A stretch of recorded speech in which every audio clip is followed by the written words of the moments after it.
તો બીજી તરફ રાજકોટમાં લોકમેળાને લઈને મહત્વના સમાચાર। ફોર્મ ઉપાડવાના બીજા દિવસે ગણતરીની મિનિટોમાં ઉપડ્યા 20 ફોર્મ।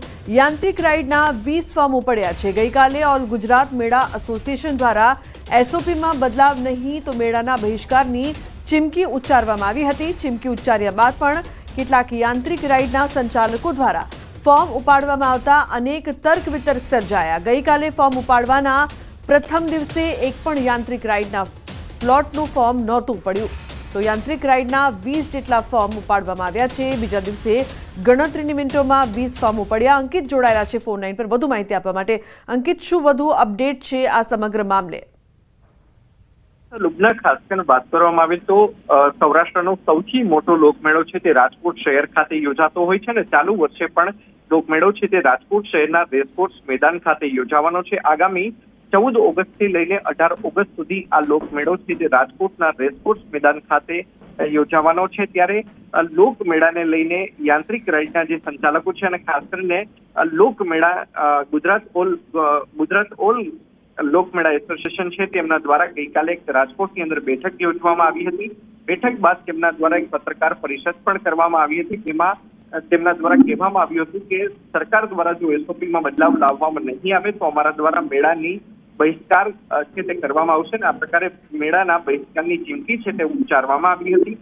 આજરોજ ફોર્મ ઉપાડવાનો બીજો દિવસ છે। આ ફોર્મ ઉપાડવાની કામગીરી છે તે સવારના 11 વાગ્યાથી લઈને સાંજના 4 વાગ્યા સુધી થતી હોય છે। ત્યારે ગણતરીની મિનિટોમાં 20 જેટલા ફોર્મ આજરોજ ઉપડ્યા છે। ત્યારે 5 જેટલા ફોર્મ છે તે ગઈકાલે ગણતરીની છેલ્લી મિનિટોમાં ઉપડ્યા હતા। આમ કુલ 25 જેટલા ફોર્મ છે તે 2 દિવસમાં અત્યાર સુધીમાં ઉપડ્યા હોવાનું છે તે સામે આવ્યું છે। ત્યારે ચીમકી ઉચ્ચાર્યા બાદ પણ કેટલાક યાંત્રિક રાઇડના સંચાલકો દ્વારા ફોર્મ ઉપાડવામાં આવતા અનેક તર્ક વિતર્કો છે તે હાલ અત્યારે જોવા મળી રહ્યા છે। જી બિલકુલ અંકિત, આભાર આ સમગ્ર માહિતી બદલ।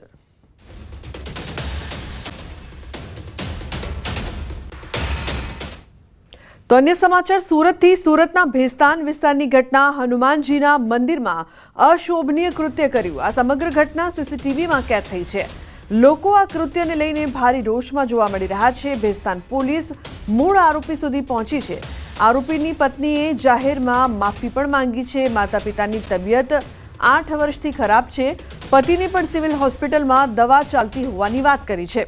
તો હાથ જોડીને માફી માંગી હનુમાનજીના મંદિરમાં અશોભનીય કૃત્ય કરતા આ સમગ્ર ઘટના સીસીટીવીમાં કેદ થઈ હતી। તો પત્ની દ્વારા માફી માંગવામાં આવી છે। આ કૃત્યને લઈને ભારે રોષ પણ જોવા મળી રહ્યો છે। ઉલ્લેખનીય છે કે આ શખ્સ મંદિરમાં અશોભનીય હરકતો કરતા જોવા મળ્યો હતો, જે બાદ સીસીટીવી છે તે સામે આવ્યા અને લોકોમાં રોષ।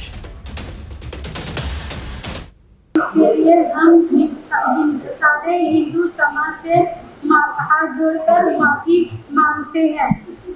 मेरे पति सुनील मेरे संबंधी गांव भेजकर उनको गांव ले जाकर छोड़कर आएंगे।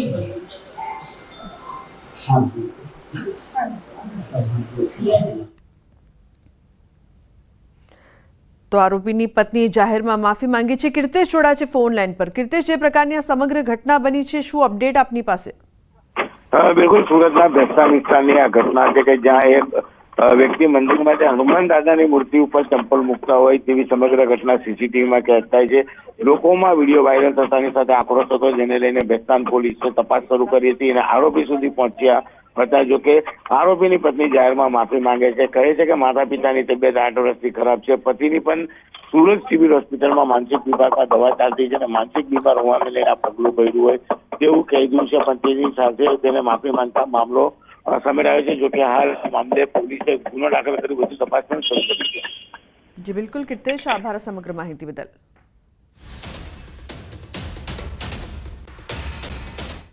સમાચારમાં આગળ વાત કરીએ તો પુસ્તક વગર કેવી રીતે ભણવું?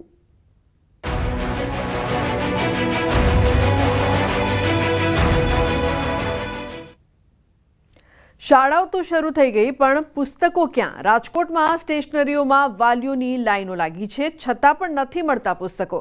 નવું શૈક્ષણિક સત્ર શરૂ થઈ ગયું છે, પરંતુ ધોરણ 3 થી 11 સુધીના અનેક પાઠ્યપુસ્તકોની અછત સામે આવતા વાલીઓમાં અસંતોષ જોવા મળી રહ્યો છે। ઘણા વાલીઓએ ન્યૂઝ 18 સાથે વાતચીતમાં જણાવ્યું છે કે તેઓ છેલ્લા અનેક દિવસોથી દુકાન ભટકી રહ્યા છે, પણ તેમના બાળકોનો સંપૂર્ણ પુસ્તક સેટ હજુ પણ નથી મળ્યો. અનેક વાલીએ તો કહ્યું છે કે અમે 10 સ્ટેશનરી ફેરવી તો પણ 9મું ધોરણ પૂરું ન થયું. ઘણા વાલીઓ પોતાનો ધંધો મૂકીને પાઠ્યપુસ્તકો માટે લાઇનમાં ઊભા રહેતા હોવા છતાં ખાલી હાથ પરત ફરી રહ્યા છે.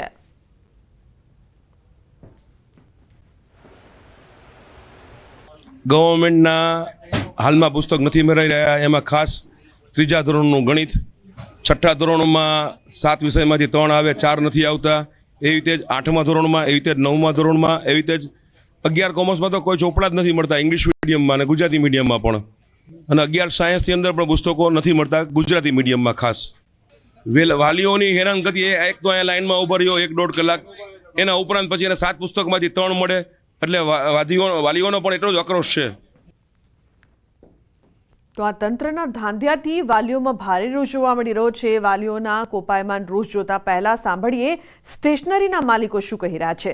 સ્ટેશનરીના એક વેપારીએ તો એમ કહ્યું કે દરરોજ 1800થી વધુ વાલીઓ પુસ્તકોના અભાવે પાછા જઈ રહ્યા છે. તેમના જણાવ્યા મુજબ ગાંધીનગરથી જ પૂરતો સ્ટોક મળતો નથી, એટલે વિતરણ થતું નથી. મારું બાળક 9મા ધોરણમાં ભણે છે અને સરકાર ઉપરથી ચોપડા આપતા નથી, એટલે આમાં લાઇનમાં ઊભું રહેવું પડે, કામ ધંધો ખોટી થાય અને હેરાનગતિ વધારે છે. આ લોકો સ્ટેશનરીવાળા ઉપરથી ચોપડા આપે સરકાર તો આપણે આપે ને એમ. 1 થી 8 ધોરણમાં જે છોકરા ભણે છે એ છોકરાઓ માટે અત્યારે પુસ્તકોની તમામની ઘટ છે. 4 ધક્કા ખાવા છતાં પૂરતા પ્રમાણમાં પુસ્તક મળ્યા નથી. તો સરકારને એવી અમારી રિક્વેસ્ટ છે કે છે ને તાત્કાલિક છે ને પુસ્તકની કંઈક વ્યવસ્થા કરે કે જેથી કરીને છોકરાઓના ભવિષ્યનું ભણતરને આગળ ચાલુ થાય. 9મા ધોરણના પાઠ્યપુસ્તક હજી પૂરા આવ્યા નથી. તો માની લો કે 7 પુસ્તક હોય છે, તેમાંથી 5 હોય છે ને 3 નથી હોતા, 2 હોય છે ને. તો બધી જગ્યાએ આમથી આમ અત્યારે છેલ્લા 3 દિવસથી આમથી બધી સ્ટેશનરીએ દોડું છું, પણ છતાં બી પુસ્તક પૂરા થતા નથી. હું જોબ કરું છું, છતાં બી આજે દિવસ પાડીને આ પુસ્તક ગોતવા માટે સવારનો નીકળું છું, તડકાનો હેરાન થાઉં છું. તો પુસ્તક નથી મળતા તો જિલ્લા પુસ્તક વિક્રેતા તો કહી રહ્યા છે કે અમે જે પ્રમાણે ઓર્ડર કરીએ છીએ તેની સરખામણીએ અડધા પુસ્તકો પણ નથી મળતા. ધોરણ 1 થી 12 પુસ્તકો જે આવે છે એમાં અત્યારે સૌથી પહેલી વાર તો અમે પહેલો ઓર્ડર મૂકેલો 1,76,00,000 રૂપિયાનો, તેમાંથી અમને માત્ર 46,50,000 જ માલ આપવામાં આવેલ, જેના કારણે અમે અમારા વેપારીઓને પણ માલ ઓછો આપીએ. બીજો ઓર્ડર 1,71,00,000 મૂકેલ હતો, તેમાંથી અમને માત્ર 30,60,000 રૂપિયાનો જ માલ આપવામાં આવેલો. તો હવે જોવાનું એ છે કે શિક્ષણ વિભાગ આ બેદરકારી સામે કઈ તાત્કાલિક કાર્યવાહી કરે છે અને વિદ્યાર્થીઓ સુધી જલ્દીથી પુસ્તકો પહોંચાડે છે કે નહીં.